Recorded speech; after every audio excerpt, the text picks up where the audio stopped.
angka penyalahgunaan narkoba di Indonesia masih terbilang tinggi.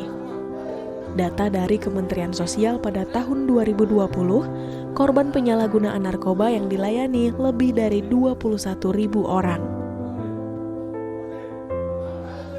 Sementara itu, Kapolda Sumatera Utara pada April 2021 lalu mengungkapkan bahwa Provinsi Sumatera Utara menduduki peringkat pertama berdasarkan data dari Badan Narkotika Nasional.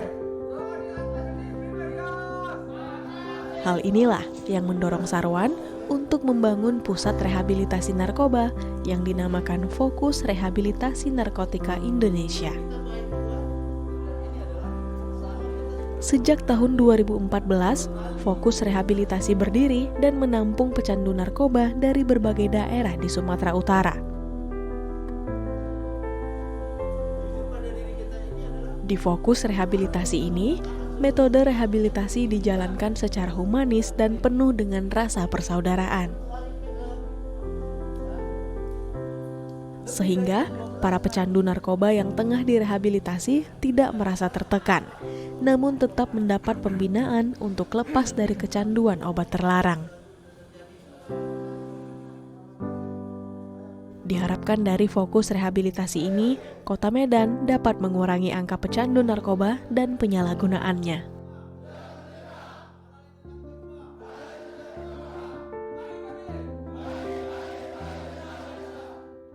Tingginya kasus penyalahgunaan narkotika tentunya meresahkan kita semua masyarakat Indonesia. Di tahun 2021 ini, tepatnya pada April lalu, Kapolda Sumut mengatakan bahwa Provinsi Sumatera Utara menduduki ranking pertama secara nasional dalam hal penyalahgunaan narkotika. Cukup miris, namun ini merupakan tugas kita bersama untuk memberantasnya. Seperti narasumber saya pada episode kali ini, pemirsa, yang merupakan pendiri sekaligus pimpinan salah satu panti rehabilitasi narkoba di Kota Medan, yakni Fokus Rehabilitasi Narkotika Indonesia. Langsung saja kita sapa bersama ya pemirsa. Assalamualaikum Pak Sarwan. Waalaikumsalam Ibu Manda. Apa kabar Pak? Alhamdulillah baik. Ini memang seragamnya hitam-hitam begini Pak, kalau yang namanya pemberantas narkoba. Kita ada dua seragamnya, ada hitam dan ada abu-abu. Nah saat ini kita pakai memang warna hitam Bu. Yang satu lagi warna apa Pak? Abu-abu Bu. Abu-abu ya. Biar kalau ketemu di jalan, oh ini fokus nih, tim fokus gitu ya. Memang fokus pada pemberantasan narkoba. Pak, kalau bicara soal fokus yang Bapak dirikan ini sudah berapa lama ada di Kota Medan? Untuk fokus operasional, kita beroperasional sudah 1 tahun 6 bulan. Sampai saat ini kita yang kita rehab, di dalam rehab kita saat ini ada 45 residen yang kami sebut selalu namanya residen ataupun sering kita bilang klien gitu. Residen atau klien? Atau klien, itu yang kita iniin. Dalam setahun ini kita sudah ada merehabilitasi ada sekitar 100 orang yang udah selesai sekitar 60-70-an. Itu artinya sudah pulih? pulang kembali ke keluarga. Ke keluarga.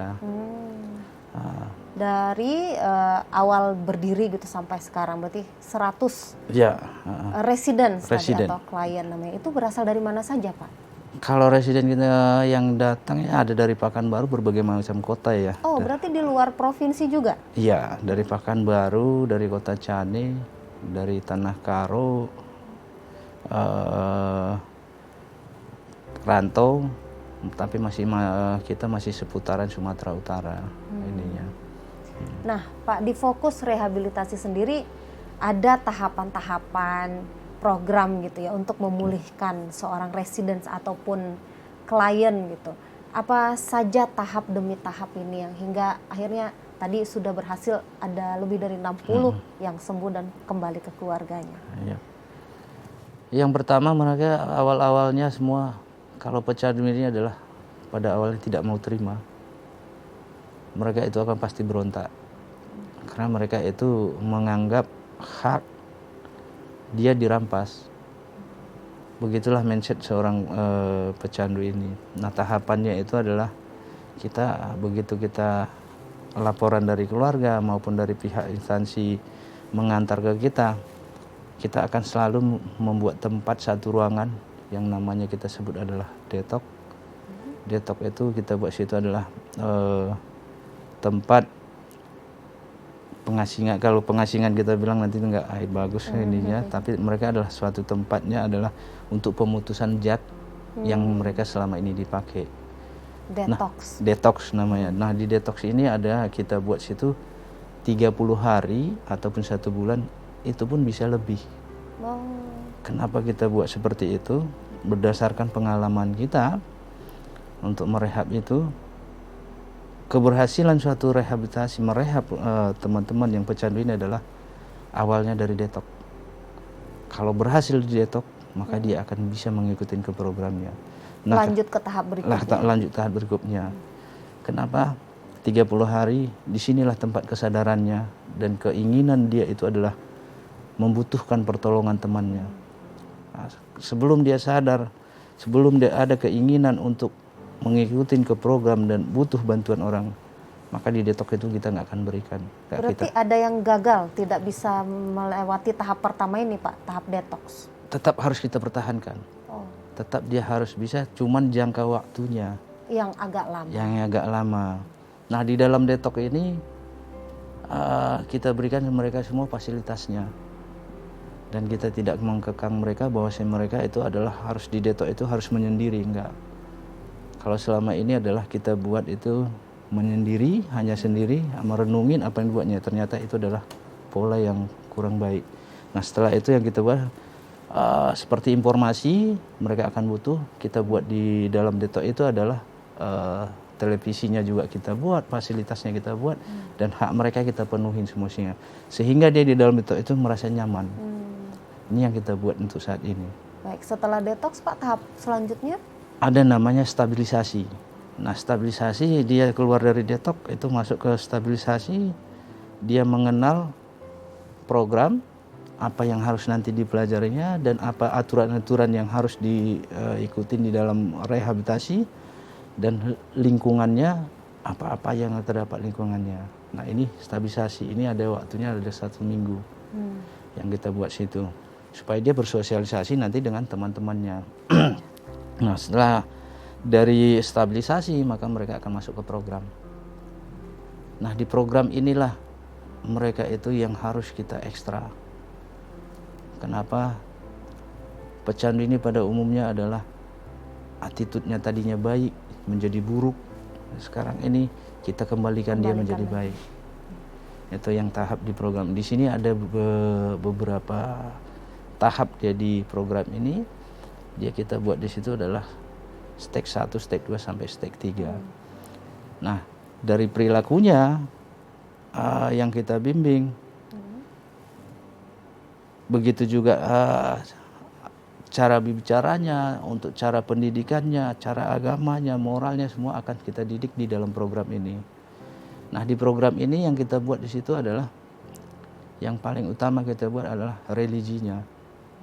Nah, religi ini kalau dia muslim wajib mereka sholat 5 waktu dan setiap malamnya mereka wajib tadarus. Untuk Nasraninya mereka juga kita buat di situ adalah sama seperti muslim. Artinya bukan agamanya ya. Mereka kita kumpulkan juga, begitu azan mereka ikut harus membuat mengambil Alkitabnya dan membaca Alkitabnya masing-masing di situ, dan mereka akan ceramah sendiri dengan agama Nasraninya sendiri. Itu jadi kenapa kita bilang tadi 5 kali juga mereka setiap ada ibadah Nasrani juga wajib ibadah. Nah, ini yang membuat mereka itu supaya mendapat ketenangan dari dalam religinya. Nah, kalau sudah attitude-nya bagus, pasti religinya akan mengikut bagus. Ini yang kita didik di situ. Ya, Pak Sarwan, fokus rehabilitasi ini juga punya moto yaitu memuliakan manusia untuk kembali kepada fitrahnya. Iya. Ini kita ambil semboyan ini, kita lihat pada umumnya manusia ini adalah baik dan tidak ada yang buruk. Begitu lahir pasti dia akan baik dan fitrahnya. Nah, setelah dia mengkonsumsi narkoba, disitulah yang akan mendapat keburukan dalam dirinya. Dia tidak mengenal dirinya, dia tidak mengenal keluarganya, dan dia juga tidak mengenal siapapun itu. Yang ada mendapat dalam pikiran adalah kesenangan. Kalau tidak mendapatkan narkobanya, maka dia akan membuat suatu kekacauan. Nah, ini moto inilah kita buat itu, bagaimana dia supaya dia kembali kepada fitrahnya. Kita bina dia, kita bangun mereka itu, kita taruh semangatnya, kita hilangkan narkobanya, dan kita kembalikan dia kepada kebaikannya, sehingga akan kita buat itu, kita anggap dia itu akan kembali kepada fitrahnya. Pak Sarwan, kita lanjut lagi di sesi berikutnya. Pemirsa, sebelum kita ngobrol lebih jauh lagi, kita saksikan dulu tayangan berikut ini.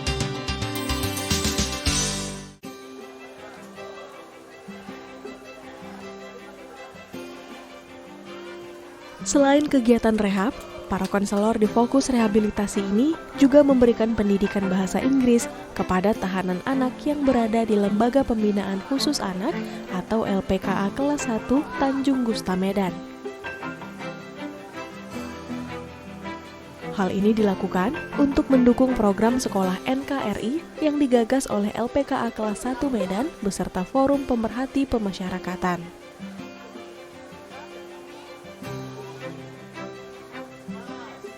Setiap hari Sabtu, dari pukul 10 pagi hingga 12 siang, para konselor dengan semangat mengajar bahasa Inggris kepada para tahanan anak. Di sini, mereka belajar mengenal nama-nama hewan dan benda dalam bahasa Inggris.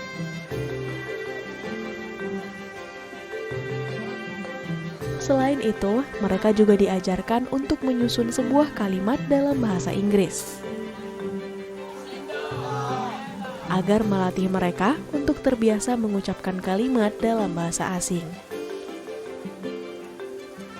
Dari sekolah NKRI ini, diharapkan para tahanan anak bisa mendapat pendidikan yang mumpuni agar tidak tertinggal dalam segi ilmu pengetahuan, serta dapat menjadi bekal ilmu ketika mereka keluar dari lapas.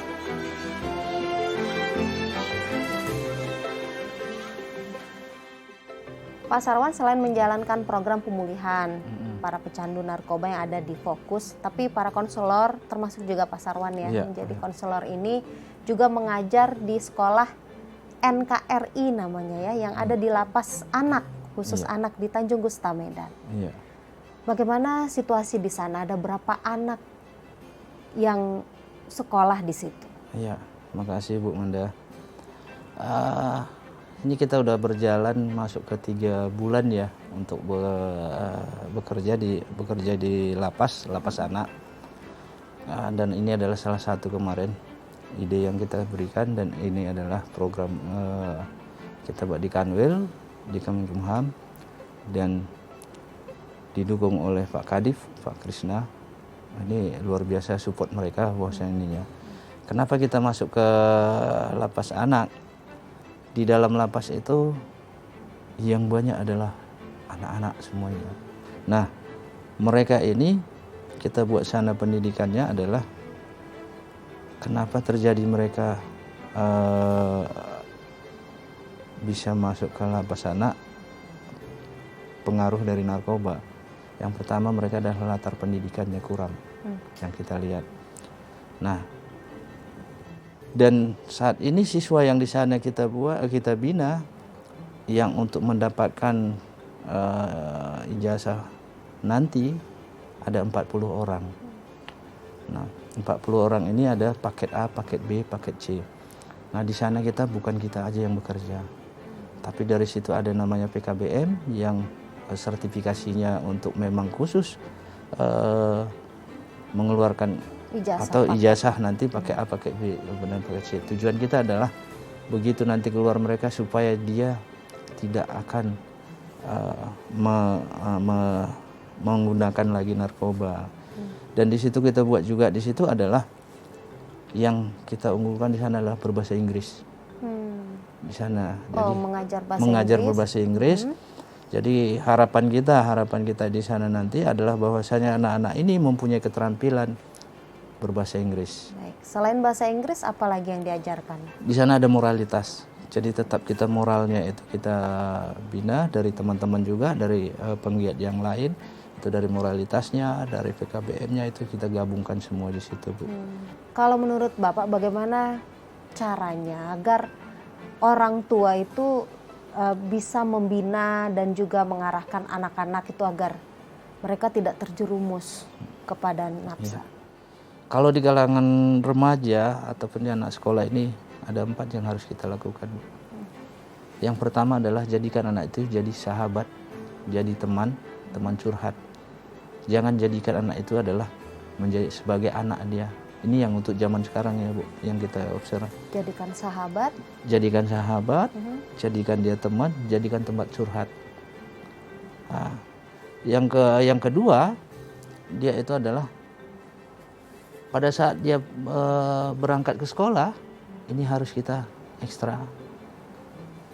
Apa-apa aja yang ada dalam tasnya. Kita harus periksa selalu pada saat dia untuk berangkat. Nah, yang ketiga, kita harus selalu pulang pun dia dari sekolah, kita harus periksa yang pertama dompetnya.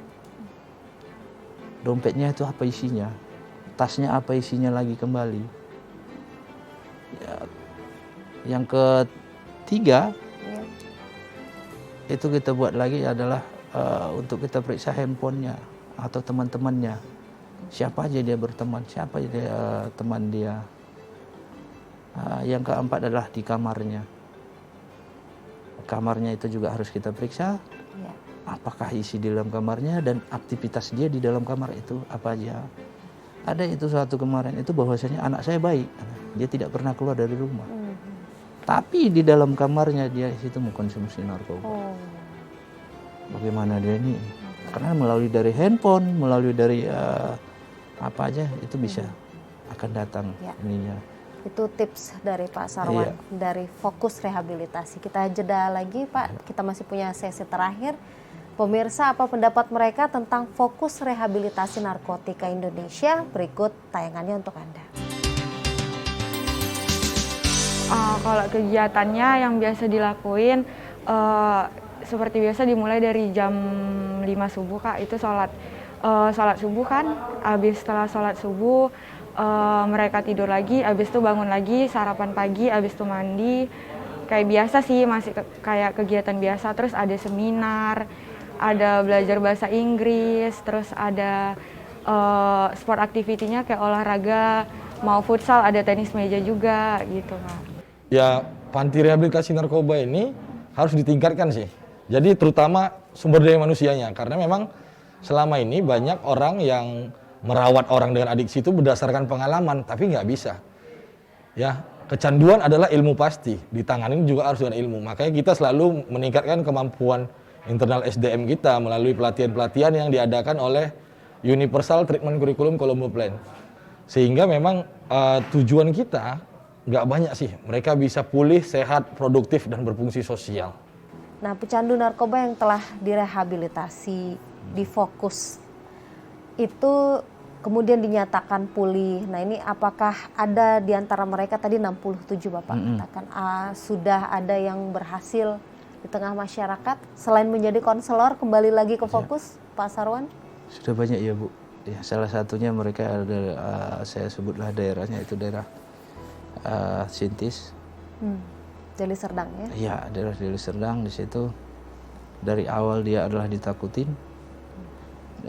Awalnya keluarganya sudah pecah, anak-anaknya juga dia tidak mengenal lagi ayahnya siapa, dan di sana adalah meresahkan masyarakat.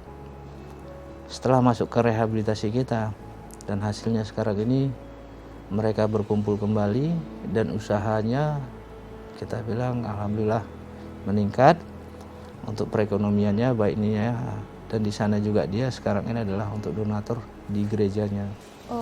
Jadi dialah salah satu itu setiap hari Minggu dia akan memberikan sedekahnya kepada gerejanya. Ini yang kami bilang suatu keberhasilan, dan sampai saat ini dianya masih clean. Setiap hari kalau kita itu adalah selalu memonitor yang sudah selesai. Begitu kita selesai dari program dari kita, dari yang balik ke keluarganya, dalam 1 tahun tetap kita pantau, baik itu dari telepon maupun kita kunjungi ke rumah. Kunjungi juga. Iya, kadang mereka yang datang ke tempat kita. Pak Sarwan, apa rencana fokus rehabilitasi narkotika ini ke depan? Kalau rencana kita ke depannya, kita ingin suatu rehabilitasi ini adalah menjadi profesional, menjadi bukan jadi suatu ketakutan bagi masyarakat, tapi rehabilitasi ini ke depannya adalah tempat bagi para pecandu ini dan tempat bagi teman-teman untuk rumah singgahnya dan menjadi pelayanan yang lebih baik lagi ke depannya, Bu. Mungkin membuka beberapa cabang gitu ya Pak, di pelosok mungkin. Kalau itu udah Karena pasti. narkoba udah pasti sampai pelosok Iya. juga kan Pak? Iya, itu udah pasti, Bu. Ada beberapa yang udah kita observe. Mungkin dalam waktu dekat ini akan kita buka cabangnya lagi. Di mana? Masih seputaran Sumatera Utara. Mungkin itu yang nanti intinya, Bu. Itu yang kami iniin dan udah kita survei ke sana udah beberapa kali. Insya Allah dalam waktu dekat ini akan kami iniin. Gitu. Baik. Apa harapan Bapak untuk masyarakat Kota Medan, khususnya dalam kita ini semua punya tanggung jawab, Iya. punya peran untuk memberantas narkoba yang meresahkan masyarakat? Iya. Ini kepada ibu-ibu yang di rumah ataupun pada masyarakat yang setempat, khususnya Kota Medan, jangan pernah kita malu, jangan pernah kita takut, jangan pernah kita bimbang bahwasanya anak kita itu adalah seorang pecandu. Apabila mereka pecandu, maka antarlah kepada tempat rehabilitasi ataupun ke tempat instansi-instansi, laporkan mereka bahwa mereka adalah pecandu, baik itu dari kepolisian maupun ke BNN. Karena apa? Untuk seorang pecandu sampai saat ini belum ada obatnya selain direhabilitasi. Jadi jangan kita malu bahwa anak kita itu adalah pecandu, tapi dengan adanya kita care, dengan adanya kita mengatakan anak kita itu adalah seorang pecandu, itu akan lebih baik menolong dari mereka. Ya. Bukan aib bagi keluarga begitu ya Pak, Iya, tapi justru kasih sayang kita sebagai keluarga itu harus tetap diberikan. Pak Sarwan, terima kasih banyak sudah meluangkan waktu untuk Selasar Budi.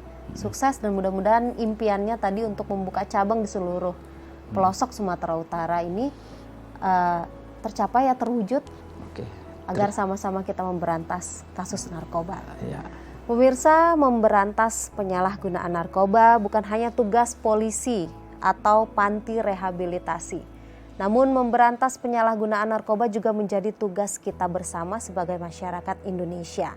Sampaikan bahaya narkoba kepada anak-anak kita dan awasi serta laporkan peredarannya.